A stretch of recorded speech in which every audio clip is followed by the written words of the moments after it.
This right here is the smallest wireless microphone that I have ever used.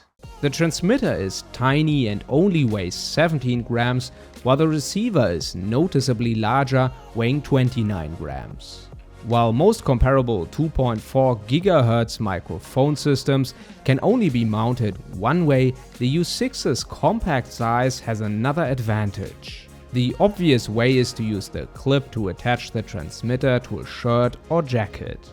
But if the mic should be hidden under a shirt, loop fastener can be placed on the back of the mic. One side of the pad has the loop fastener and the other some sticky material which can be placed onto a shirt. When using the microphone with a pad or loop fastener, how Xvive calls them, there's also the risk of unwanted scratch noises if the mic moves against the body or cloth, so I would only recommend this setup if someone is monitoring the audio the whole time.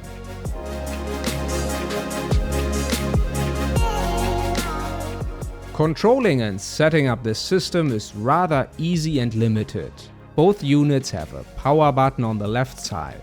Interestingly, the transmitter takes a second longer to power on, which isn't a big issue but certainly unusual. There is no screen, but the channels and decibel settings are being illuminated in blue and green color.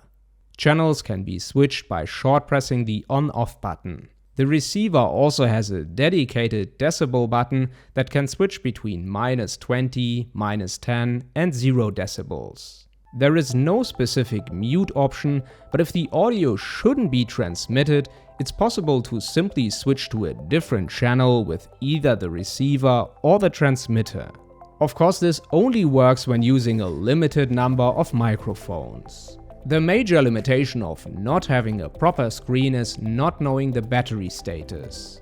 Both devices have a power light next to the channel lights that flashes red if the power is below 10%. The battery life is overall okay for such a tiny mic and lasts between 3.5 and 4 hours. Both units can be charged with a dual plug cable via micro USB, which isn't really up to date but still is rather fast.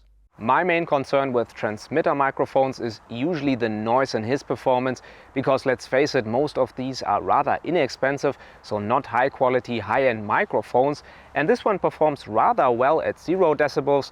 -10 is still pretty good, -20 I would try to avoid unless you're somewhere where it's very loud. How much noise is audible also comes down to each camera's preamps, so this isn't easy to rate. While the audio quality isn't necessarily superior to the competition's, it's good to know that even a tiny mic like this can produce decent sound. While many of these mics seem to be copycats of one another, when it comes to range they do perform very differently. Now I'm probably 30 meters away, so you should be able to hear me without any audio dropouts. I'm now walking closer towards the camera. There should be many audio dropouts since I'm not facing the camera and the transmitter and receiver.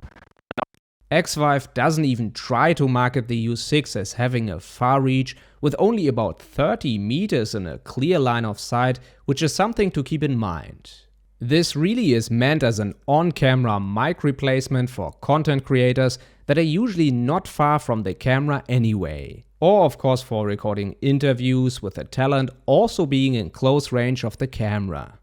A major difference between the competition and the U6 is certainly the lack of an external microphone input. What that means is there is no 3.5mm jack to plug in an external lavalier microphone, and yes, this could be a deal breaker for some, but it also shows the strength of this tiny microphone, which is once again the small size. And I hit another unit now under my shirt, that's why you can still hear me even if I move this further away, and you probably cannot even tell where I hit it, which also once again shows the strength. With a Velcro you can attach it pretty much anywhere, and unless you're running around you're not gonna hear any bumpiness, any scratches from the cloth. It's probably also true that most content creators simply use the internal mic even if a lavalier is included, since it's much simpler and faster to set up.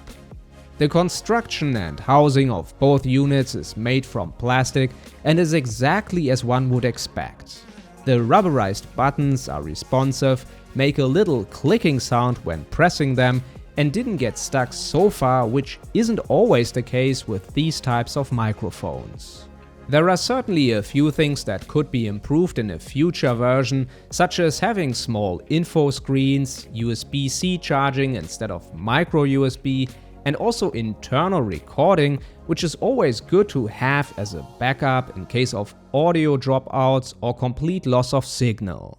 Although I have tested many of these compact wireless systems, it's still good to see some sort of differences, let's even call it innovation, even if it's in small steps. And yes, I also know that not having an external microphone input might be a deal breaker for some, but at the same time, it's a big plus because if you want to hide this under a shirt, I don't think there's a more compact solution. And if you have a Lear, you always need to worry about the cables. So this is probably as compact as it gets.